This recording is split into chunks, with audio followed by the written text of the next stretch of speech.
नमस्कार दर्शक बंधु। आज मु आपण मानकु एपरि किछि कार्य विषय कहबी जहाको जदि आपण वृष संक्रांति दिन करिवे ताहले आपणको धनी हेबारु केही भी अटकाई पारिबे नाही। दर्शक बंधु 14 मे मंगलवार वृष संक्रांति। एही दिन को ठेकी उठा संक्रांति मध्य कहा जाए। हिंदू धर्म रे संक्रांतिर महत्व बहुत अधिक थाए। वृष संक्रांति दिन सूर्यदेव मेष राशि वृष राशि को चलन करती। सेथिपाई जदि आपण एही दिन गाई बा षंढ को घर को डाकी पूजा करने सहित किछि खाइबा को देबे और सूर्य देवता को पूजा कर एक यज्ञ घरे आयोजन करेंगे ताहले आपणकर कोटि जन्मर पाप धोई हो जाए और आपणकर धनी हेबार संभावना आहुरी अधिक हो जाए और आपणक समस्त दुख कष्ट स्वयं सूर्य देवता हरण करि नियंती।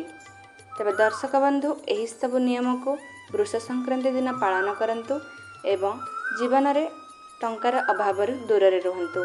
आशा करुच्ची आपण मानक मोर एही वीडियोटी निश्चय पसंद आसीथिबो। पसंद आसीथिले आम चैनल को लाइक शेयर और सब्सक्राइब निश्चय करंतु। धन्यवाद।